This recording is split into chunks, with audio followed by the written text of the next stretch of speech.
All right, everybody. Welcome to the Barn Session podcast. What? It didn't even play the beginning of it. Yeah, that sounded right. Dude, I told you we shortened it. Why did we It's shorten shorter it? now. Because it's too long. It's too long. It's too long. Are we gonna have to? No, I like that. I like the length. Yeah, no. Okay, so it's good, right? So I'm gonna Yes. run it again, and then you're outvoted. we're gonna No, go. we're good now. Okay, so we're good. rolling. We're rolling. All right, everybody. Welcome to the podcast. My name is Sammy Coakley, and I'm here with my brothers Ryan and Reese. Gentlemen, how are we?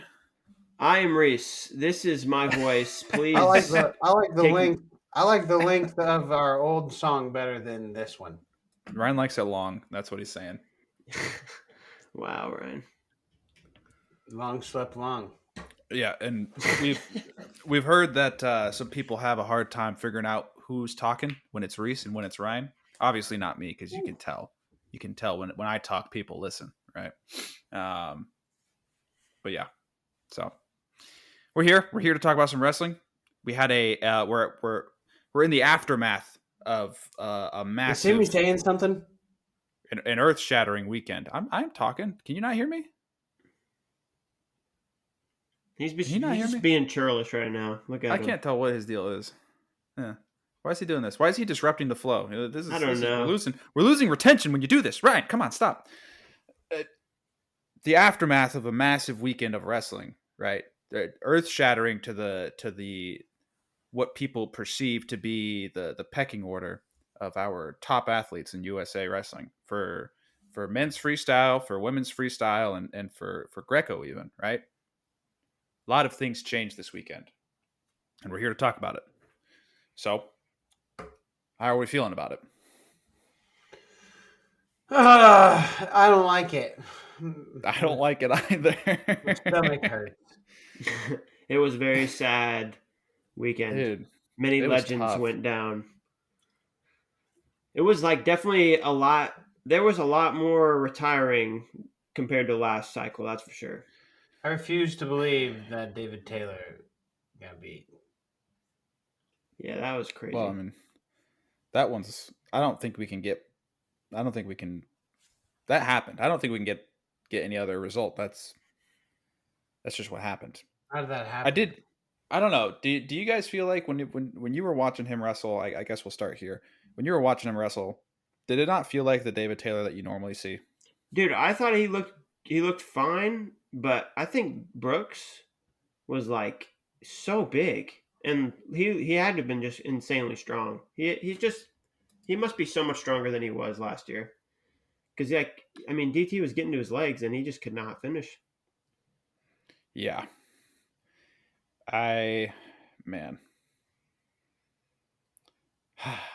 Yeah. I'm sad. I'm sad about a lot of the results. I'm sad about David Taylor losing. I'm sad about Jordan Burroughs losing. Yeah. Burroughs losing sucked just because I think him and Dake would have been much more epic than Dake and Nolf. Yeah. It sucked seeing Yanni lose. I got some a little bit of context behind it, but man, it was still tough to just watch and see that happen. Context. You can share. Why do you say that? And then you just we'll be seeing him later this year. Okay. So. Oh yeah. Yeah, I heard he's wrestling 70 kilograms. Yeah. Surprisingly, I at least I was surprised by it that it was a tough weight cut for him to be able to get down to 65 kilos, and that's been a topic of conversation about 6 weight classes versus 10, but I didn't think it applied to somebody like Yanni. I thought he was a lifer at 65. 143 pounds. You got to think he's going to outgrow that eventually, especially when he wrestled 149 in college. Yeah, I just kind of thought, when you're done growing, you're done growing. But apparently he wasn't done growing. Keep your thoughts to yourself, Sam. Yeah, like a Burroughs. Yeah, that's true. 74. Kind of. I thought he looked far later. He looked fine, yeah, but I'm sure it still sucked. I'm sure, yeah. I'm sure we're gonna see Burroughs later this year at 79 kilos. I'm sure we're gonna see Jason Nolf later this year at 79 kilos, and I don't know if the result's going to be much different. Well, I think so. I mean, North caught him with a double leg off the whistle. That was literally Dude, it was the gnarly. deciding. Yeah. I mean, even without the double, Burroughs, Burrows didn't score. he could not get to his legs, that's for sure. Yeah. He had some issues getting to people's legs other Yeah. than Messenbrink.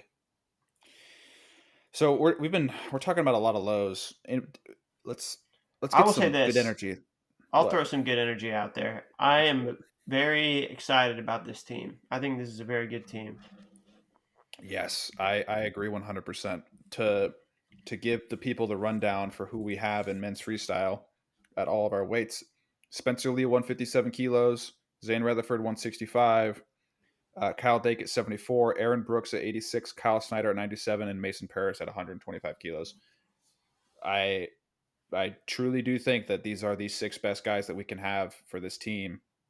I think we're gonna have, it's gonna be a battle to do it, but I think we're gonna see all 6 weights at the Olympics, and I expect to see a lot of medals, maybe multiple champions, and great wrestling. So, What's the last chance field look like for Rutherford? I saw Lee's weight. yeah, I saw 57, but I did not see 65. Feels like it's going to be definitely tough. Yeah. Also, I knew this was coming, or I heard this was coming earlier today. Buffalo announced their head coach. Did you guys see who it is? No. It No. is Donnie Vincent. So that's pretty cool.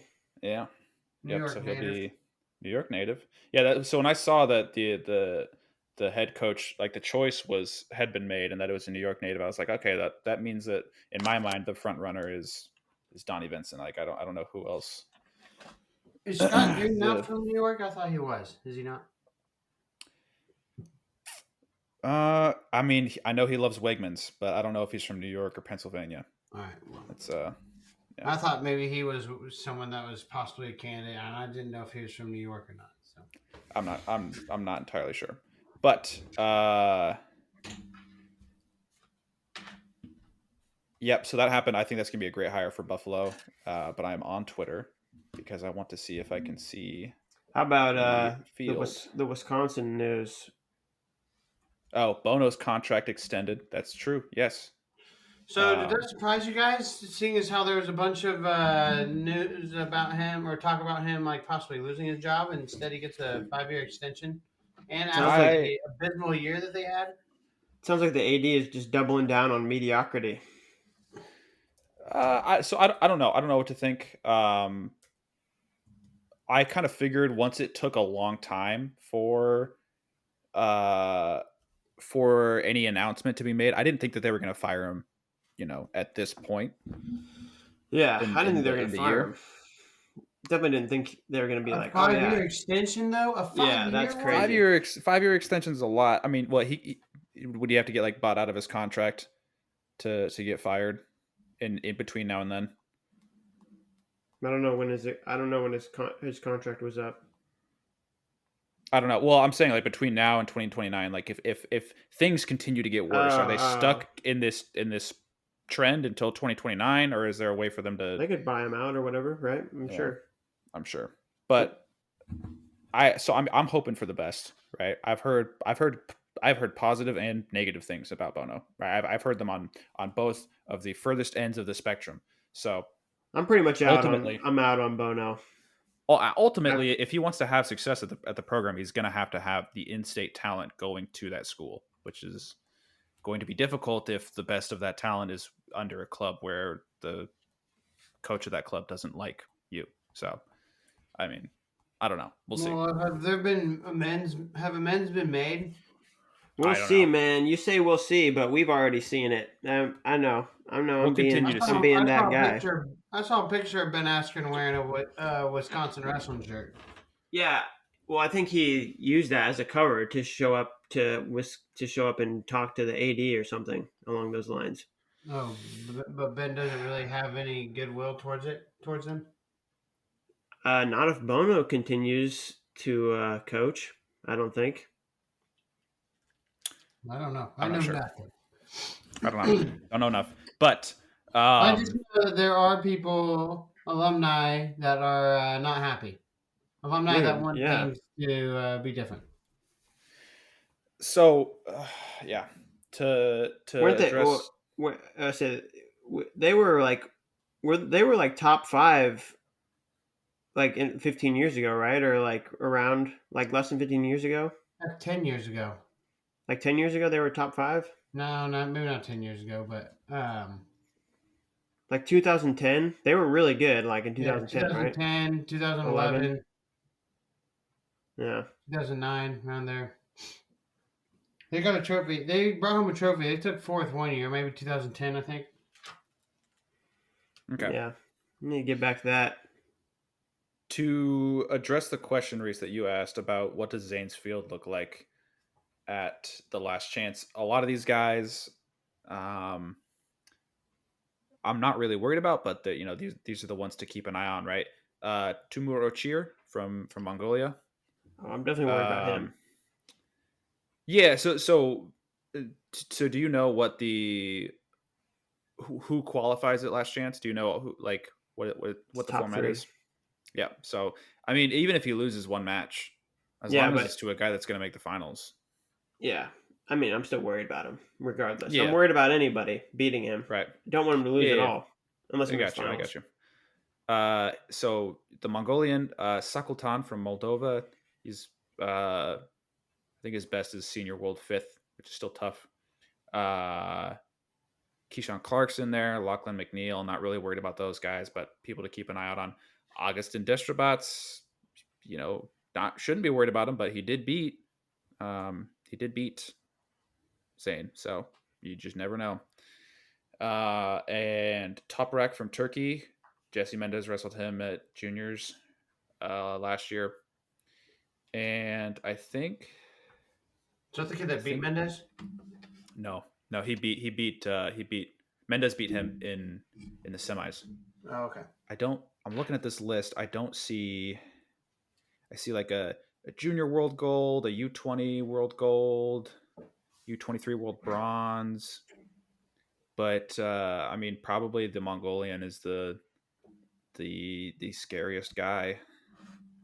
Senior Euro bronze. Oh, that's Keyshawn Clark.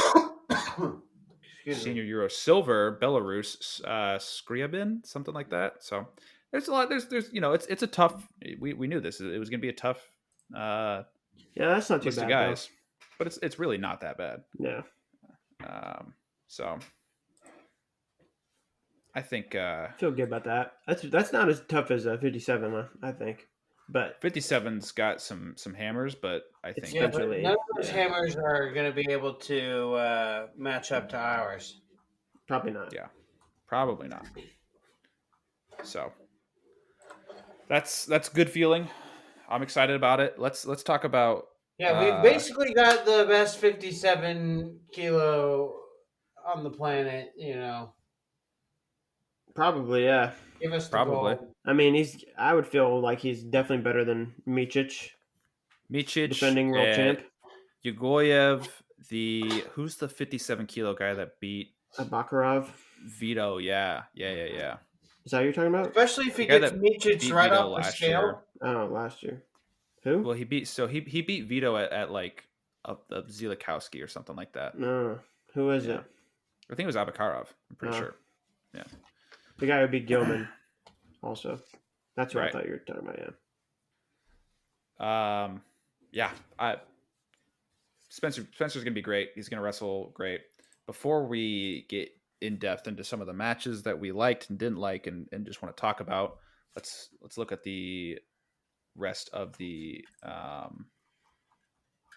rest of our Olympians and Olympic team members, right? So for women's freestyle, it is. Let me pull up the list here. Results. There we go. Sarah Hildebrandt at 50 kilos, Dom Parrish at 53, Helen Maroulis at 57, Kayla Miracle at 62, Amit Alor at 68, and Kennedy Blades at 76 kilos. Everybody won their matches 2-0 for both men's freestyle and women's freestyle. they all looked very solid. They either dismantled their opponents or they had very tough opponents and won those matches. So it's a pretty stacked team. Changing of the guard a little bit at 76 kilos. We knew this was going to happen eventually. We didn't know when it was going to happen. But Kennedy Blades took out Adeline Gray, one of the probably, somebody who's in everybody's Mount Rushmore for women's freestyle wrestling and just women's wrestling in the United States in general. She had beaten Adeline before, right? Yeah, she beat her at the U.S. Open or something like that. And she gave her she had been in position to win many matches against Adeline, and seeing her manage to put it all together and get it done this weekend, that was pretty cool. Very well.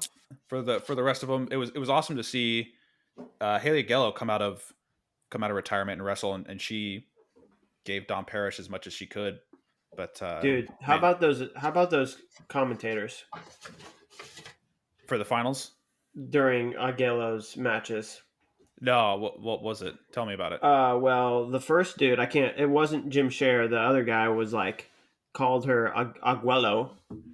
Then he would switch back and forth between Aguello and Agello. And Jim Scher was calling her, decided on the second day to start calling her Agello.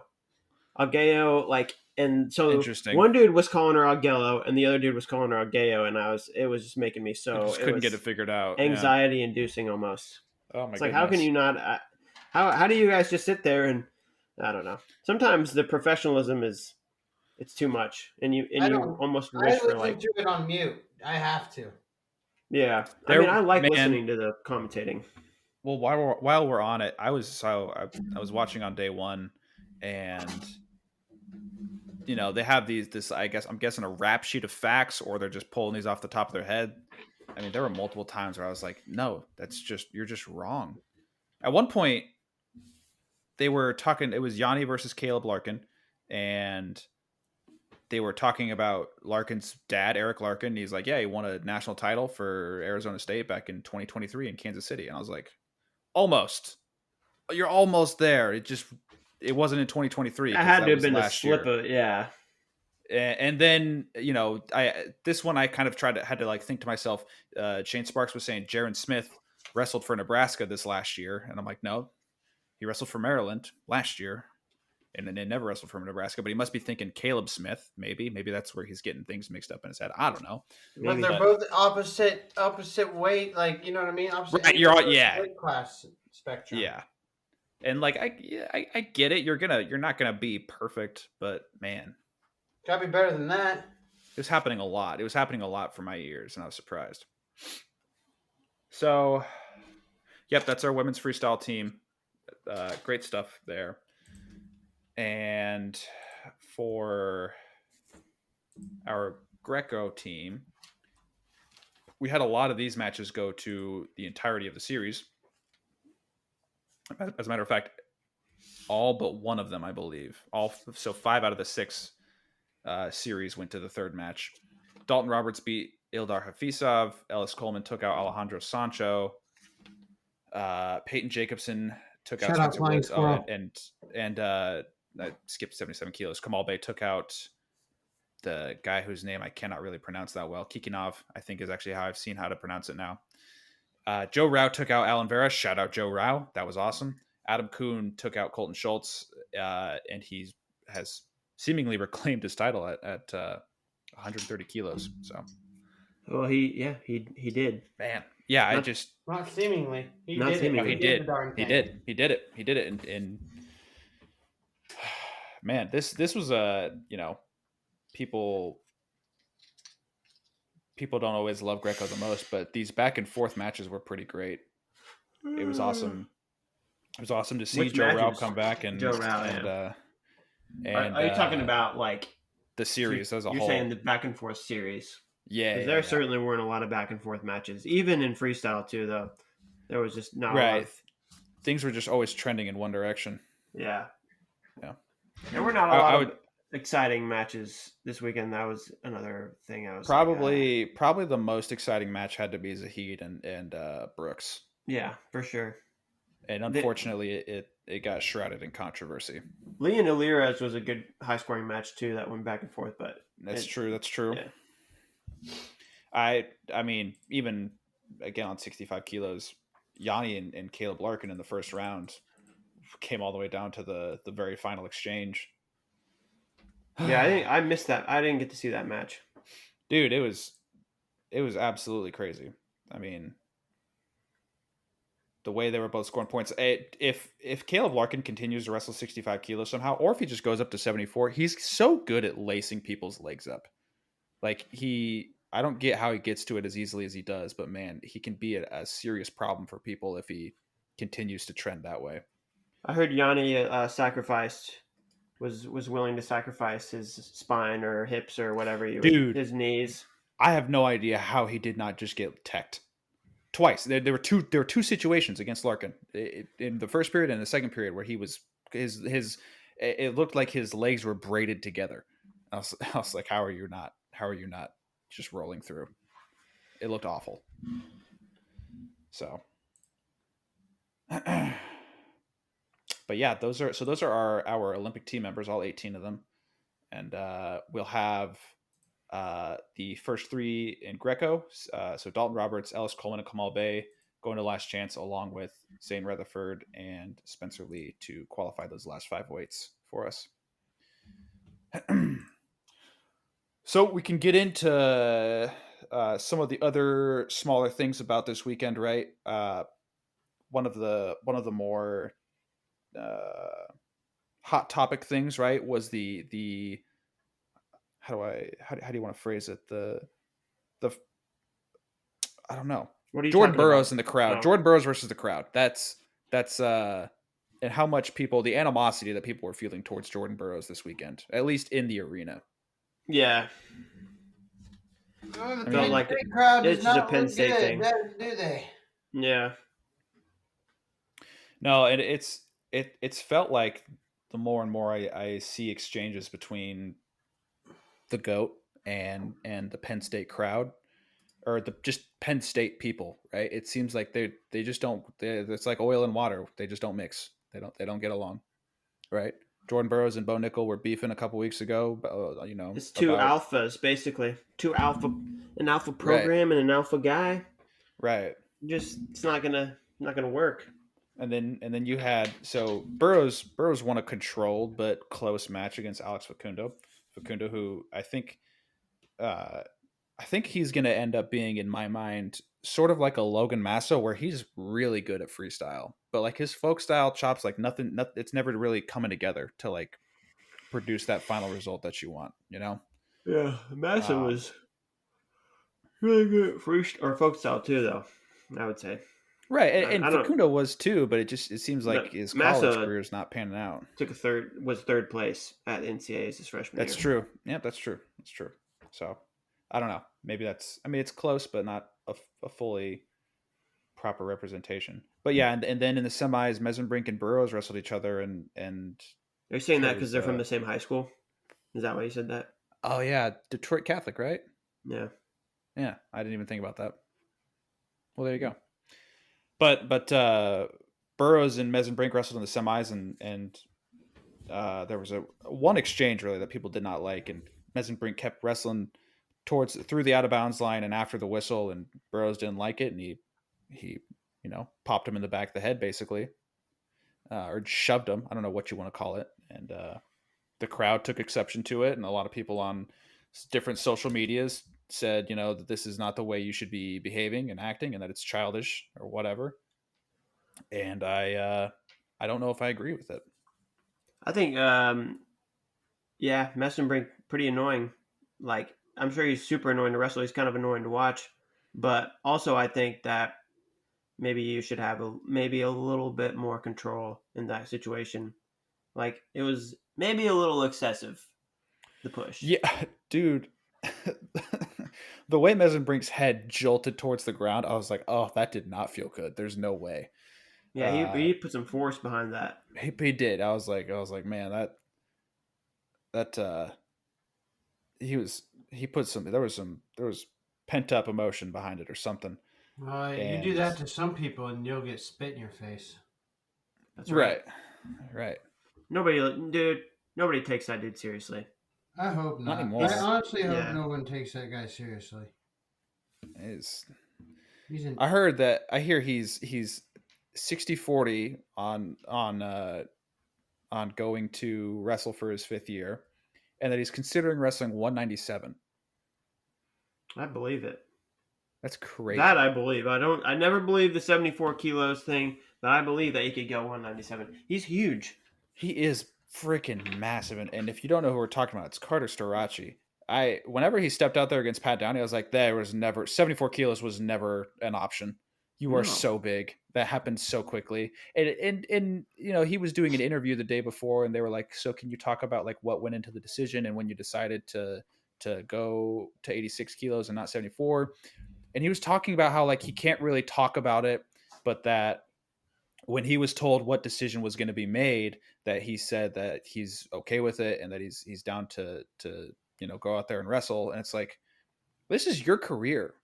What do you mean that other people are going out there and making this decision for you to say what weight class you're going to go and all of this? I get it if it's like it's a health concern and they don't want you going down to 74 because your knee's messed up and that can make things worse, right? But it's just, I don't know. It felt weird to me. It all felt weird.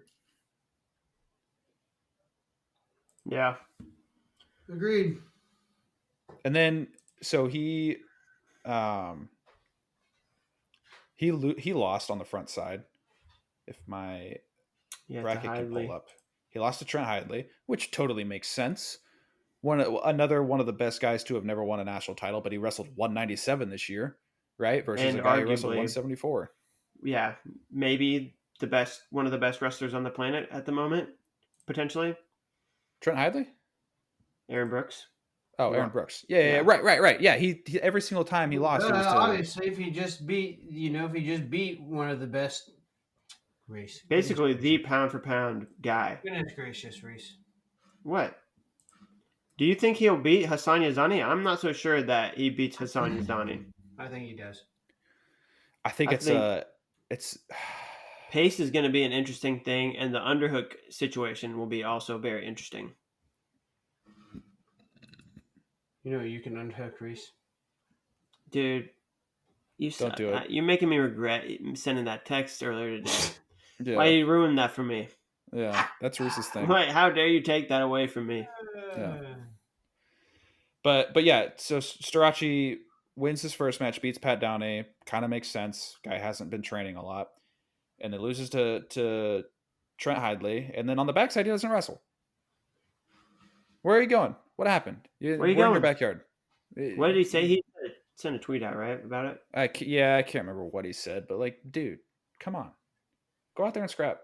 You have all this talk. He's got so much talk. And there's been the absolute minimum amount of walk. Yeah. Whatever. You don't need to walk. Because you have 3 legs? Is that? What do you mean? I don't think Ryan was going there. I don't think he was going anywhere. I think he just said something. He just saying, you just need to talk. That's all you need to do. Yeah, all right, I got you. No need for a walk. I don't know. I'm happy about.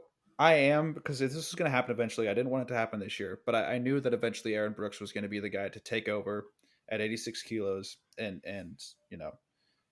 claim that that representation. Whenever I think about Penn State wrestlers and what I imagine, and what I've gleaned from hearing Cale Sanderson talk, what he wants, representatively out of his athletes, I think Aaron Brooks does the best job of that. Right. I think he, I don't know. I have zero qualms with him. Yeah. So I used to. His post interview was, post match interview was like, he was. I didn't see it. Tell me about it. He said like he didn't. He said anything bad. Jesus. He was like, David Taylor. I told him he's the guy. He started the program, and I just hope he. I pray he seeks the Lord one day, or something along those lines. And then I was just like, yeah. Look, I get it. I get it. Yeah, I'm not. Hey, It's not. I It's love not. me and Jesus. We're tight, but you know what? I don't have to go on. I don't have to go on like every post match and be like, "Hey, seek the Lord," or It's the not. Lord's gonna seek you, and you don't I want him get. to seek you. I think it's coming from a place of good intention, It is. right? Oh, for sure it It is. is. Yeah. Well, because like some people could say like oh why are you saying it like that? Do you think he needs it, or because some people don't understand that kind of thing? Um, yeah, I Yeah, it's think good that's fine. intention. It's good intention. You know, I don't know. It's tough to say. I think Like it's fine. we, you know, as people who went to a Catholic high school, I feel like you know, I was at least exposed to people who were kind of pompous about that kind of stuff, and Yeah, that's who yeah, definitely had this air that they were better than thou, holier than thou. yeah. But I yeah, yeah. I don't know. Maybe like I get his idea of I don't know why you would want to talk about that on an interview like that, but maybe that's just him being true to his word it's just about what he does. spreading the word of the Lord. I don't know. Yeah, Kennedy Blades So also was like, "Jesus is coming." That's what she said, and that interesting. scared, frightened me slightly. I don't know why. What? Coming for who? I feel like that's Revelations talk right there. Right. Right. Did you not see this? No, I did not. I didn't see it either. Reese, what It happened? was the You post have the match interview interview. for us. That was the post match interview. She said, She, I don't remember what she said, something about Jesus, and then said, you know, he's coming. And I was like, damn. Oh, okay. interesting. It's like, I don't know if I'm ready for the apocalypse. Well, you Oh better my get ready. goodness. No. It's a couple more months. 60 Uh, more days. we have a couple. Reese, come on. Did you say 60? 60 more days? 60. We're over the hump. Halfway All there. right. All right. Uh, we have a couple of retirements to talk about, or at least the ones that have been announced. Uh, Probably the first one that I saw, and arguably the biggest, right, is Jaden Cox. He lost to Colin Moore, and right there on that spot, he took his shoes off and said, "This is it," right? And after the match, there was an interview, and he said something to the effect of, once you start losing to guys that you had beaten and that you think you should be able to beat, that you got to take a good hard look in the mirror, basically, and consider if you need to move on or whatever, right? And yeah, I mean, 3-time national champ, Olympic bronze medalist, 2-time world champ. The list goes on and on, right? Sucks that he's leaving, but trust that he knows what's best for him, right? Yeah. Yeah. I agree. After that, I saw Mark Hall. I think he lost his match on the backside to Trent Hidley and sat down next to his on the edge of the stage next to his coach, his RTC coach, Brandon Slay. Did you call Cox an Olympic champ earlier? You said Olympic bronze. Olympic bronze. Yeah. Yeah. You said yeah. bronze. I don't know. I was half listening. Hey, Reese. I want to say this Hey, about Reese. Jaden Cox. He had an awesome career, and man, I wish I would have seen him against Sadulayev at the Olympics that 2016. That would have been awesome. God, that would have been One match great. we'll never get to see. And like we 'Cause I did think he get to would have won. see senior level Snyder versus Cox, but I didn't get to that see match it. didn't feel. Or we the match happened. We know that it happened, but it wasn't in a setting like this. Yeah, So I don't know. it sucks. Yeah, and yeah, there was a lot of potential there, but I mean we know Jaden Cox's story, and he did a lot of good for the sport as far as exposing what's important as far as mental health, and that it's a serious thing, and I think that's a lot of good having been done for the sport. So What's it? His wife is a wrestler, right? What's her name? I have no idea. I can never remember. I didn't know that he was married until I saw him go up to her and his child, and was like, he's not only married, but he's a father. Looked like So did he have two of them? Looked like he had two of them. I don't know. He's pretty. You can't find anything on his socials. Nah, he's very. He's a private man. Is it Whitney Condor? Whitney Condor, that's who it is. Oh yeah, then I'm pretty sure that Yeah, she's she was a wrestler. Yeah, she was Indeed. like, man, she did something. Hang on, let me pull up her stuff. She 2-time Pan Am champ, military World Games silver medalist. Okay. Okay, cool. Yeah, I didn't realize that they were married. But yeah, back to Mark Hall. Lost his backside match to Trent Hidley. Sat down next to his coach Brandon Slay and started untying his shoes. Man, there was a picture on, I think it was Twitter or maybe Instagram, and I saw it, and it sucks to see these guys who you think in your mind are going to just keep wrestling forever and just keep going on and competing, right? And it's like, well, no, eventually the book's got to end, right? And Mark Hall was one of those guys who definitely you could have seen go on for longer, but I think he is more excited about coaching and exploring that avenue. So yeah, that was super sad. That one sucked. Alex Marinelli also announced his retirement. It's very sad watching guys younger than you retire. Yeah, that's what I started thinking to myself. I was like, man, I was, in high school with this guy. so yeah. it's a little spooky sometimes. Do you think we'll see retirements coming from David Taylor, Jordan Burroughs soon? I don't know. I don't know if I they don't want to keep think going. David. I think neither one of them retire. That's how I feel. I don't know. Man, that's a good question. I think Burroughs is going to wrestle later this year. I think David Taylor might retire. I don't think Burroughs will retire. Eventually, I mean, if you're Burroughs, like, what are you continuing to do this for? Right, that's the question. Well, I don't know. Maybe I would definitely not want to maybe end my career on that tournament. That's how I would feel. Okay, maybe. Yeah. But if he says I just love the sport and I want to keep competing and wrestling to the best of my ability for as long as I can, so be it. Right, keep doing that. That's great. But if it's anything else, right, and you got to move on and start spending some time, with your 5 children, with your family, raising. He's got 5 of them. He's got a lot. He's got more than I plan on having. He's got an army. He's got 5 more than you plan on having. I plan on having a child or 2. I don't know. Yeah, real. They'll be around. Chill out. You chill out. So, he's also got a wrestling club, right? Like you've got all these other things that are going on, and eventually, the competition's going to end unless you want to. Will he? Veteran Worlds after this? I don't know. Will he start coaching? Right. I mean, if you could see him coaching in a college room, that's. I don't really see him as much as a head coach. I don't know. I have a hard time. I see David Taylor much more as like a head coach type than Burroughs. What do you see as Burroughs? Is just being an icon? Just.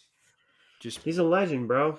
Yeah, just being. He's like a Bruce Baumgartner. Burroughs is definitely going to be a coach in college. Yeah, you're right. I mean, he's definitely got the chops. 100%. I mean, you achieve that much, and you've been in the sport for that long. You know the insides and outs of the sport. He'll come back to Nebraska and take over. Maybe Manning is getting up there, isn't he? That'd be cool. But he's also talked about how he wants to raise his kids where they're at right now. So I don't know. Yeah, then he won't take over. Maybe he won't take over, but he will.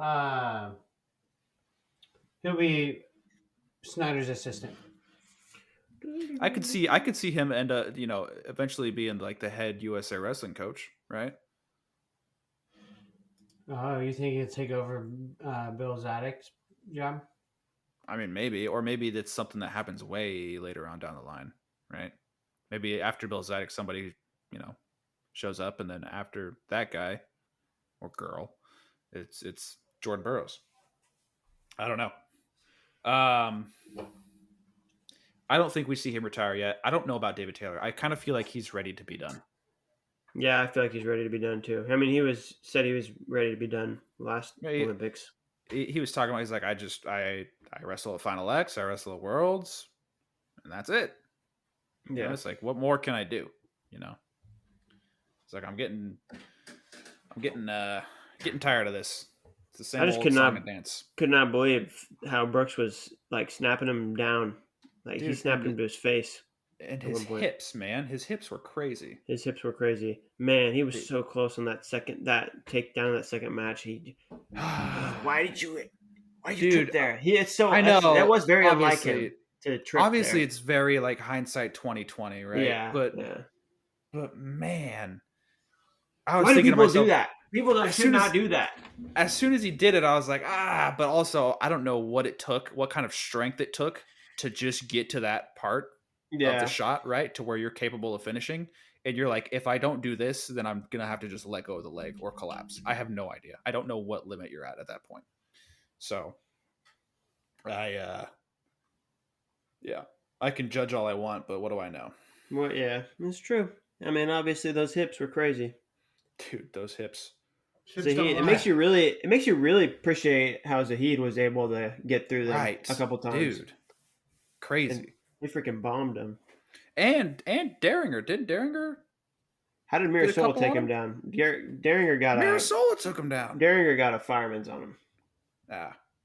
But so everybody took down. Strong, dude. Yeah, I mean everybody I think took down Brooks except for David Taylor. Dang. That's interesting. Double dang. Maybe there was something up with DT. Maybe. I don't know. Or maybe Brooks was just, at the tail end of the cut, so he was like, big and strong as he could possibly be. Speaking of this cut, speaking of how we have this whole thing formatted, and not even talking about the production from NBC, because I hear that in comparison to prior years that this was pretty shoddy. I think we need to revisit how we have things structured from a world team perspective and from an Olympic team perspective, right?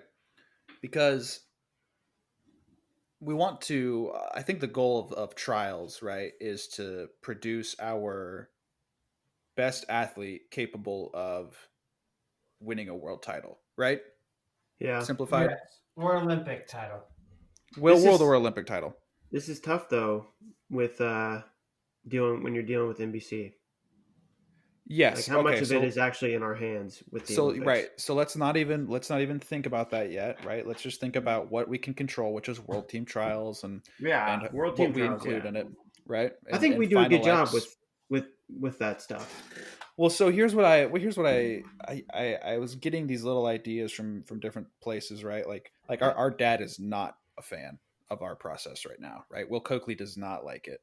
And what he said. What do you mean he doesn't like our process? What he said should happen, I didn't fully agree with. But he's like, you remember that Tony Perler phrase where he said, "You don't have to be always better than somebody. You just have to beat them once." That type of thing. He's like, well, when you do it best 2 out of 3, you don't get that. And I get it. I do, because the best 2 out of 3 removes the variance of like, oh, what if you're down? You're getting crushed by somebody, but you throw them in a headlock, right? So he doesn't want our best guy to compete for us. Is that what he's saying? Here's the thing. Here's what it sounds like. Well, it's also different from what you get at Worlds, right? You don't get a best 2 out of 3 at Worlds. You got to be able to beat a guy once, right? And the format for Worlds is it's 2 days. You wrestle on day 1, and then you wrestle repechage or your medal match on day 2. That's it, right? For the world team trials and Final X, it's like, okay, to make this team, I have to qualify for trials, and then I have to either sit in Final X or I have to, win through the challenge bracket and then make it to Final X. And then I wait these months, and then I wrestle this one guy who I have done nothing but prepare for these last 2 months.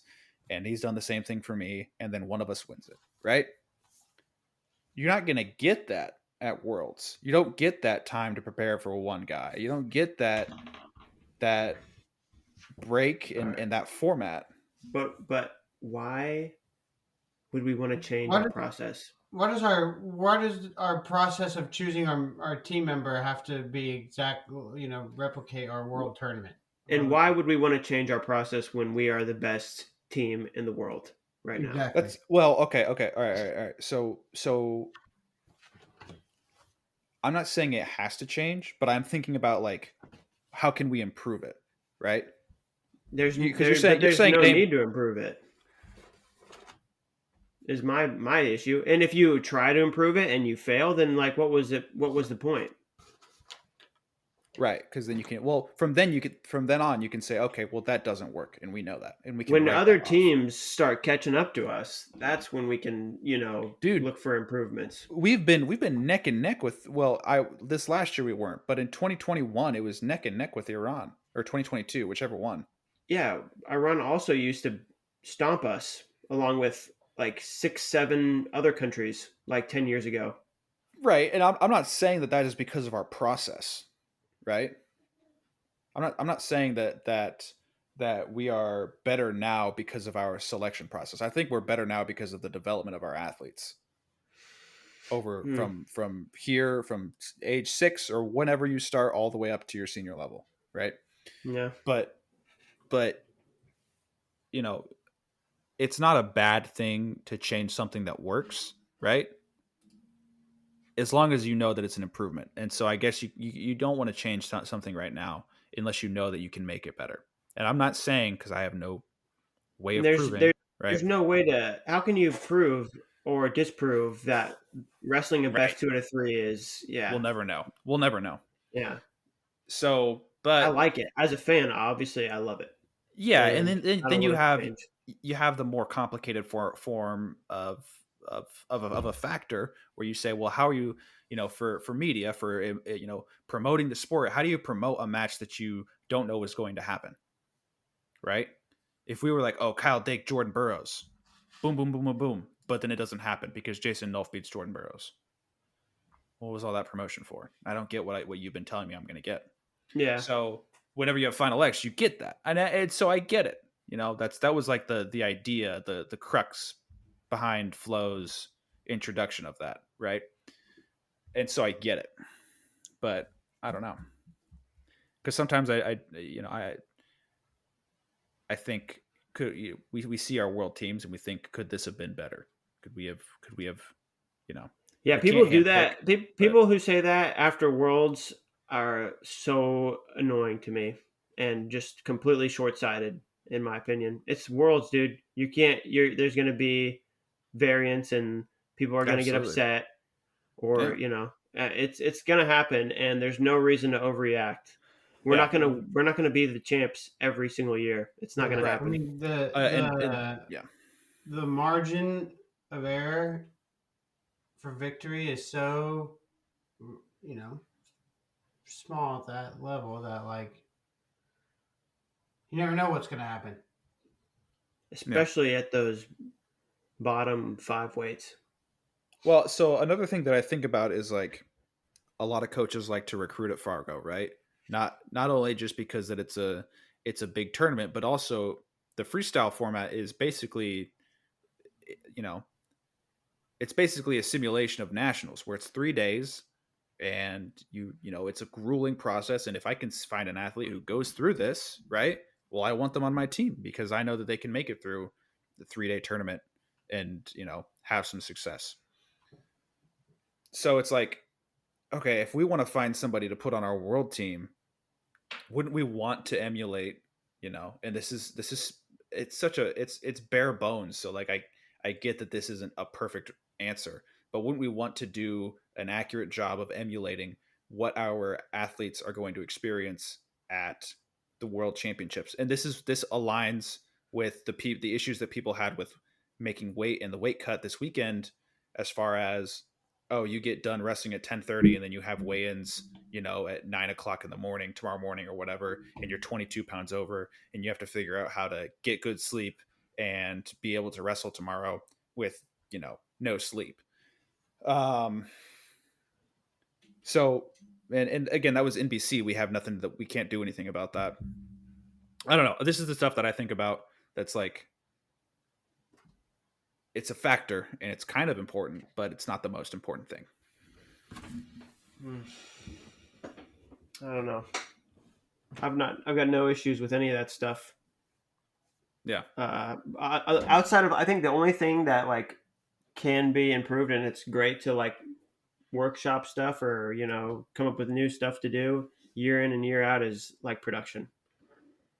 Yeah. That's about it. But I agree. I think we do a pretty good job with that outside of the Olympics. Also. Yeah, man, they had some frustrating technical difficulties. NBC did. Super annoying. We almost God, what is it? Was it Jordan Burroughs against Facundo? We almost didn't get to see the result of that match. What? Because their screen was flickering like black, you know, from to the screen to black, so they had to pull out and switch it to like the overview. Yeah. And I got a text in one of my groups, and one of my buddies was like, what if Jordan Burroughs loses this match and we don't get to see it? What if this is his final match and we don't get to see the result? We don't have it on film. It's like, NBC, like, I get it. We're wrestling. We're not that important to you, but man, this is important to us. Yeah. I mean, they didn't show Mark Hall's retirement. Dude. They didn't show, I mean, there was, it was not great. Right. And they don't cover a whole lot of wrestling, so they don't know a whole lot about it. It's a shortcoming. So they're only in it for the money. Money. So that is a lot of my thoughts. Probably not all of them, but a lot of my thoughts from this weekend. I don't know if you guys have anything that you want to bring up. Like any wrestling stuff? Was there? What do we? Are we going to talk about wrestling stuff? Yeah, wrestling. Like right now. I didn't know if you were like going to get into that, like go through the weights or whatever. I didn't know what you wanted to do. No, I mean, just bounce around, whatever. Yeah, we can. Whatever you want to get into, we can get into. What do you guys think about the whole Zahid Brooks match? This is great, actually, because I did want to talk about this. I think we need to get rid of that ref. That dude had it out for Zahid, is what it seemed like. That was, you know, normally I'm not really rooting for Zahid as much. Like, I'm not really a huge Zahid fan, but man, I was definitely pulling for him in that match, just because he wrestled the whole time. He looked awesome. Hard. He did. He looked awesome. He looked great against a guy who was really good. Yeah. Yeah, and so that ref. He's been in some controversy before. He was the guy who officiated the match between Joe Rao and John Stefanowicz, the previous Olympic trials, where he essentially handed the match over to Stefanowicz. Oh, really? And then people found out, he's got relation to the WCAP in some format. I don't remember what it was, but so it's like he shouldn't. It's something like that. There was a relation between a connection between the ref and Stefanowicz, and so they had relations. Because of that, they should not have allowed that ref to officiate that match. But I mean, you can see it with the ref's body language and his mannerisms and the calls that he makes. This guy wants to be involved in the match. He was so like his just the throwing way his hands, and the way when Brooks ran Zahid out of bounds to get that takedown, quote unquote, which ended up being a step out. Like right. When Zahid ran into or like fell into the ref and like Zahid's like, what the hell, man? And the ref's just like, I don't know what to tell you, man. I was there. You shouldn't have got 2 points. Shouldn't have got run into me. I don't know what to tell you. It's just like, not cool. Get out of the way. Dude, come on. And then it just felt like I don't remember if there was a caution one there that he tried to hit Zahid with. I can't remember, but it felt like yes, you're right.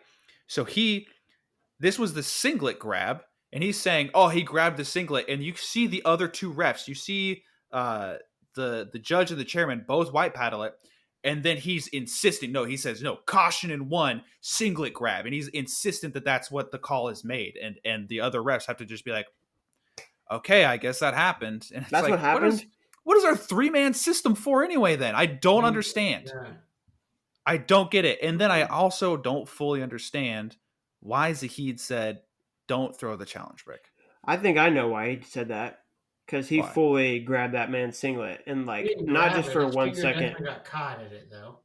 It looked to me, I don't know, I was, like, looking at, whatever. Nomad had a bunch of different stuff on it. And it definitely looked like before Brooks took the shot, his finger was in the singlet and like pulled on the singlet, like in a way that you're like, okay, well, that doesn't affect anything. But then he continued to have the singlet as Brooks shot in, and he like went like this way with Did he like keep it up on his shoulder, basically? Like he had it like pulled and across. I thought is what I saw. Man, I have not looked into it enough. I watched the match and I was like, it didn't seem like Brooks was like swayed or thrown off in any way by. It looked incidental. Yeah, it still sucks. I mean, it sucks. Ultimately, Zahid, you're up 6-3. I don't know. There's 40 seconds left. Like he probably should have. He should have been able to keep it from getting that close, but ultimately, sucked. That was a sucky way to end that match. Such a good match. It was a split second. Yeah, I'm looking at these screenshots that Nomad has. I don't know, and someone in one of his commenters, I don't know. I think somebody had like a slow motion, like where you could see it. I don't know. I don't know. One of the best matches of the weekend, and unfortunately, there's a little bit of controversy around it. But also, you had like Penn State this weekend was bad when it came to throwing challenge bricks. They had a bad record this weekend. They were losing them. When they throw, did they? Against with Brooks. Yeah. Brooks and Valencia with the 4. Yeah, I was like, that was clearly 4. I mean, you think no continuation there? Are you out of your mind? Right, exactly. So that was very confusing to me. Yeah. Speaking of challenging 4s, that was definitely 4 points for Gilman. Yes. Okay. So Reese is talking about match 1 between Spencer Lee and Thomas Gilman. I almost said Thomas Lee and Spencer Gilman, and I don't know if I agree. I saw that picture. There's a picture that basically shows Lee being on his back, dude. It's damning. It's very damning. I don't know. Well, the pictures tells you one story. Not even I can fight it. Not even I can fight it, Sammy. The thing about a picture, in a pin situation, it's worthless. Or like but this situation, he is fully exposed. Like his elbow is the only thing that's like on the mat at that point, but he's completely exposed for sure. Yeah, I see this. You see the picture? Yeah. And I'm watching the video right now too. And I don't know. I don't know. But a video with the picture? Well, it's I'm just looking at Willie Saylor's tweets, and he retweeted the video, and right after that there's the picture, and there's definitely, he landed in exposure. He goes, and it definitely was Dad's calling me. Nah. Answer it. Hello? I would not. Okay. Hey, he's recording. We're actually discussing it on the podcast right now. Oh, you're on the podcast. No, you're fine. No, I drove home last night, dude. This is good stuff. Mm-hmm. The people want this. This is what the people want. They want to know what Will Coakley's up to. They want the ins and outs. We don't. Alrighty. All right. I'm gonna have to snip some of this out. Right next to the mic on speakerphone. So I'm trying to find this Willie thing. Where is it? It's on his feed. All right, So. all Feed. right. The feed. Oh, that picture right there. That picture, dude. There. Yeah. Come on, man. That picture is pretty damn. Get out of here. That's 4 all day. And man, and he had that second match. He wrestled it perfectly, but the thing is, Spencer Lee, what can you do? What can you do when Spencer Lee wants to take you down? Well, how do you? I guess you're just gonna get taken down. That is the thing. Is because that takedown he had on him was just like nobody other than Spencer Lee is getting that. Yeah, and I think to myself, like, Spencer Lee, nobody can stop Spencer Lee from taking them down if Spencer Lee wants to take him down, right? That's what it seems like, especially like if he gets like an underhook. And so Spencer Lee, why don't you just say, I want to take this guy down for 5 takedowns? Oh well, you could ask that question for everything. So many people. Kyle Dake, Trent Hadley, yeah. Trent Hadley. Yeah. You think how would Trent Hadley just underhook people to death? Well. Also, Trent Hadley only scores when he needs to score. That is the way he wrestles. Yeah. Brian, are you back? You're back now that okay. But hey, exposing Will Coakley. No, all right, never mind. Pantsed him. All right, never mind. Tell us. You have to. He says you have to mute out his part that he was in. Nothing. They're not going to be able to hear anything. We'll cut it all out. You have to mute it out. They're going to hear. You're going to hear him. You have to mute that out now too. You have to get rid of that. Yep, we got to get rid of that. Come on, Reese. You got to stop. Stop doing it. What? What's wrong with Reese? Stop. I don't understand. All right, we'll explain it to you later. So stop. Yeah, stop saying that name. Cut it out. Are we gonna get canceled? Yeah, we're gonna get shut down by the higher ups. Shadow banned. We're gonna get. Should I say other buzzwords? We're gonna get phantom taxed. Yeah. To answer your question from last podcast, Reese, nobody was able to beat Amit, unfortunately. Nobody was able to beat her. But it was close in the second match, though. It was close. That thing she does where she's got the underhook and then she just reaches and picks up people's legs with their other arm. That's just stupid to me. It's like not right. How do you do that? Right. How do you make that happen so easy? Yeah, it's crazy. It's a great question. Also, on this note, because I'm looking at some of these matches and I see SKWC, which is Sunkissed Kids Wrestling Club. Are they done? Dissolved or something? I'm hearing. Yeah. Are they out of the game? I thought the athletic trainer was just retiring. No, dude. The Sunkissed is done. Yeah. Is that true? Done. Yeah, they were talking about it all weekend. Wow, I did not know that. That's crazy. You miss a lot of stuff when you have everything on mute. Oh, you're right. And guess what, Reese? I'll never fucking change. He didn't give a rip. He didn't give a rip. Okay. Any other thoughts on the wrestling from this weekend? Nah, not really. Thought it was awesome to see Don Bradley make another team. A national team or national Olympic team, whatever you want to call it. I learned this. It's top 4 for the Olympics, not top 3. Why? Top 4. I don't know. Or at least this is what I saw this on Twitter. I saw this. What are you referring to? So if you place top 4. So Jax Forrest and Marcus Blaze are on the national team? I think that's the case. I don't think I saw something. I saw something on the internets about. Jax Forrest did say he was on the national team, didn't he? He did. He said he made his Olympic national team. Yeah. So I'm pretty sure it's top 4 because people were saying Don Bradley made the team, and then other people were saying, well, no, he lost to Nick Gwiazdowski for the actual spot, and then other people were saying, well, no, it's top 4. So they just wrestled that place so that we know what the pecking order fully is like. Gwiz, bro.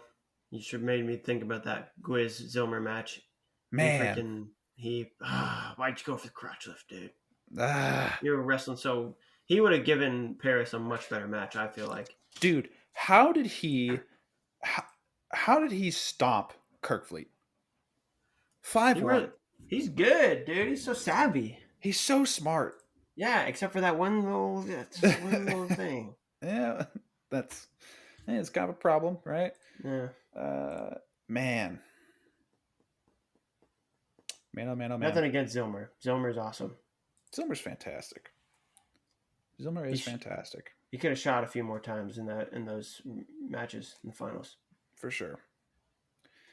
Oh man, I had something. 57 kilos. Talking about the young bucks, right? In men's freestyle at 57 kilos. Marcus Blaze, Jax Forrest, Luke Lilladall. Man, so everybody was excited about Jax Forrest and how tough of a match he gave to Thomas Gilman. Who called that, by the way?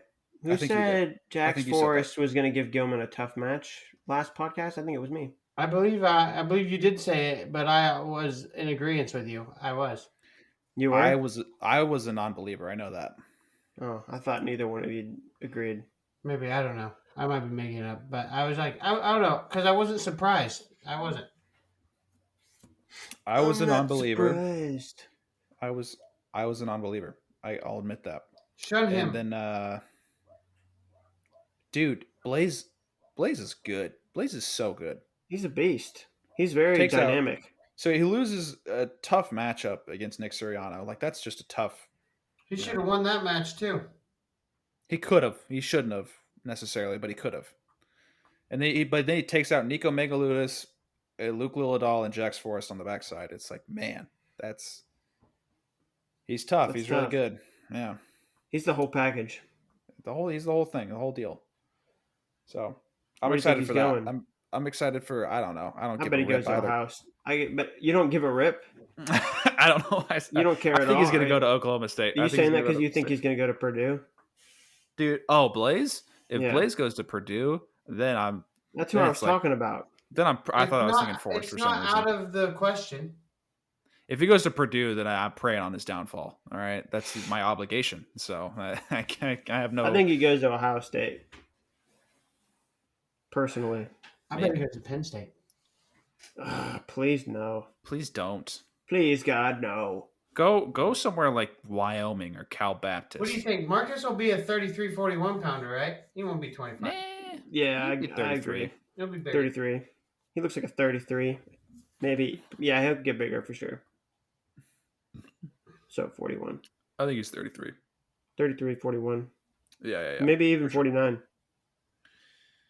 Maybe he hits just a crazy growth spurt. His brother's pretty big. It's not out of the possibility, Sam. Yeah, but I get that it's possible, but I'm thinking I think that it won't happen. Is what I'm saying. They have the technology. They have the technology. You can do all kinds of stuff now. Modern science. So excited about him. Jax Forrest, just a talent. He's a talent. Absolutely phenomenal. Speaking of where he'll go to college, probably Oklahoma State, right? He should just skip a year too. Might as well. Just go right into it? Well, he's a sophomore, so. Oh my goodness. Yeah. What? Skip a year. Okay, so he's turning 18 this year. Yeah. No, he already turned 17. He's 17. He'll turn 18 next year, I think. He just turned. Didn't they? Bassett just turned 17. Yeah. Didn't they say that? But they said over the at this tournament you have to be if you're wrestling, right? You have to be turning 18 this year. Yeah. He has to be turning 18 this year. Who said in order to wrestle at trials? Pull that. That's the rule, dude. That's why Laura couldn't wrestle. Yeah. This is a thing. So age limit. Maybe they changed the rule. I don't know. No, because they said it. They said it at. They said it. Yes, and they said Jax Forrest is 17, but he's turning 18 later this year, so that's why. Later this year, he'll be an 8. He'll be quite old. So yeah, just skip your senior year, dog. He's You're gonna get bored. Sure. He doesn't have to. You can graduate at 19. I can't find anything that talks about it. It's all right. We already know we're right. I'm pretty sure we're right. So,